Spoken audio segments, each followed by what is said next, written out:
Imagine replacing your bank, your investment account, your credit card, your mortgage, and even your crypto wallet with a single app. That isn't a vision for the future. It's exactly what one company is trying to build today. A company that started with one simple problem: student loans. Today, millions of people trust SoFi with their savings, investments, loans, and everyday banking. But the journey to get here wasn't smooth. Behind the rapid growth were financial crises, leadership changes, billion-dollar bets, and one decision that completely changed the company's future. This is the story of how SoFi went from a small startup founded by 4 students to one of the most ambitious fintech companies in the world. To understand why SoFi exists, we first need to go back to the American student loan crisis. For decades, higher education in the United States became increasingly expensive. Millions of students graduated with enormous debt, often locked into loans carrying high interest rates that would follow them for years. For many graduates, buying a house, starting a business, or even building savings became nearly impossible. Banks offered few alternatives. The system worked, but not for borrowers. In 2011, 4 graduate students at Stanford University believed there had to be a better way. Mike Cagney, Dan Macklin, James Finnegan, and Ian Brady imagined a new financial model that connected successful alumni with recent graduates. That simple idea became social finance, better known today as SoFi. Instead of relying on traditional banks, borrowers could refinance expensive student loans at lower interest rates through a completely different approach. The idea gained traction almost immediately. By 2012, SoFi became the first company to refinance both federal and private student loans. Within just a few years, the company had funded hundreds of millions of dollars in loans, proving that borrowers were ready for an alternative to traditional banks. Investors quickly realized this wasn't just another lending startup. SoFi completed the first rated securitization of peer-to-peer student loans, earning credibility on Wall Street and opening the door for future expansion. The founders understood that student loans alone would never build a financial giant. SoFi expanded into personal loans, mortgages, investing, insurance, and digital banking, laying the foundation for a complete financial ecosystem. In 2015, SoFi reached another historic milestone. The company raised approximately $1 billion in funding, led by SoftBank, becoming the first U.S. fintech startup to achieve a funding round of that size. Investors were no longer betting on a student loan company. They were betting on the future of digital banking, but rapid growth came with unexpected challenges. In 2017, internal controversies surrounding CEO Mike Cagney damaged the company's reputation. As media attention intensified, investor confidence weakened, and SoFi faced the biggest leadership crisis in its history. To restore confidence, the board appointed Anthony Noto as CEO in 2018. His resume was unlike most fintech executives. He had served as chief financial officer of the NFL, spent years at Goldman Sachs, and later became chief operating officer at Twitter.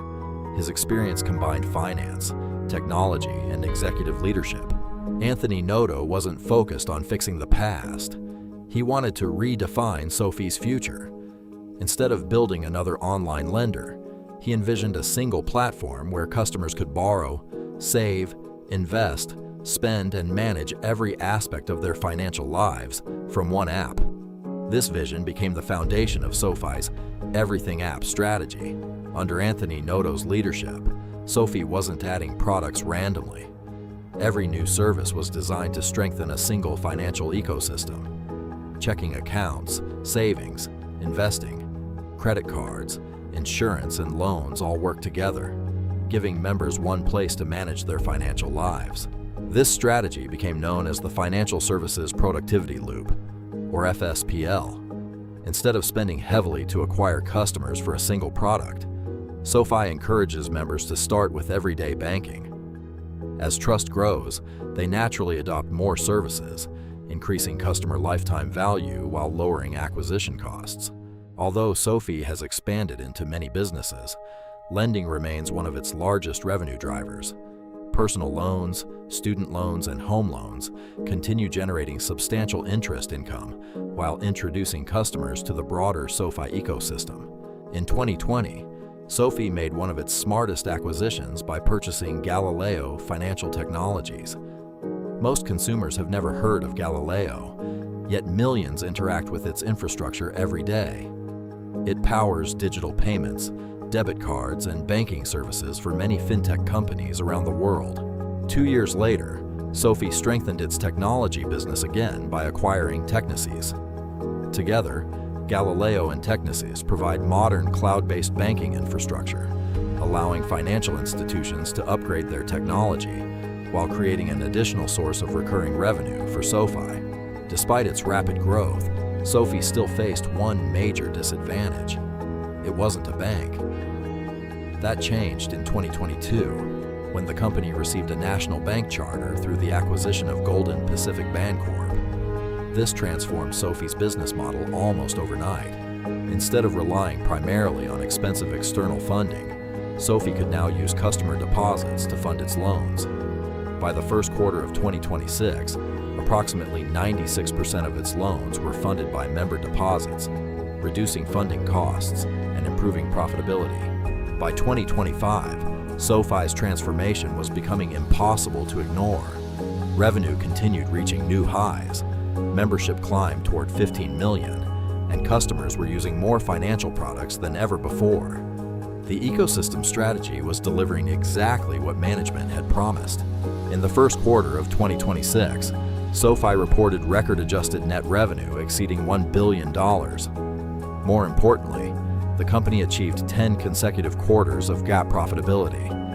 In an industry where many fintech companies struggle to generate consistent earnings, SoFi demonstrated that rapid growth and profitability could exist together. Success also brings competition.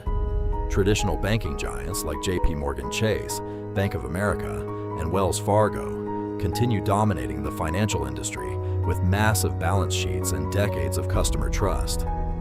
At the same time, digital competitors such as Robinhood, PayPal, Block, and Affirm are fighting for the same generation of technology-focused consumers.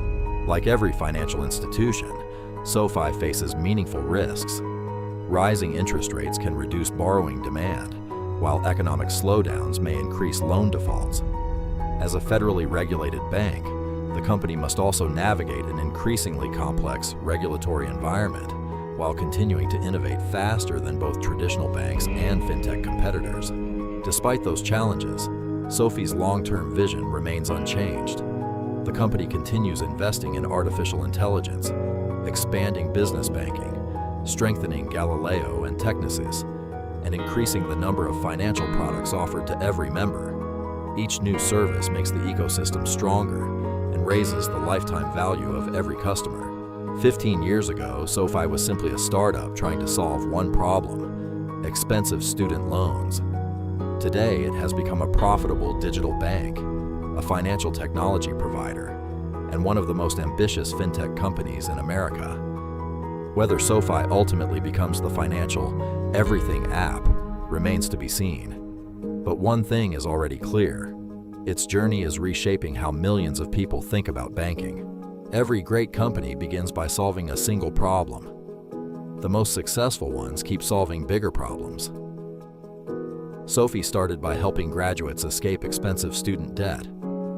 Today, it's challenging the way millions of people bank, invest, borrow, and build wealth. Its future is still being written, but its impact on modern finance is already impossible to ignore. Every company has a story. We tell the numbers. If you enjoyed this documentary, subscribe for more in-depth business and financial stories. Thanks for watching, and we'll see you in the next one.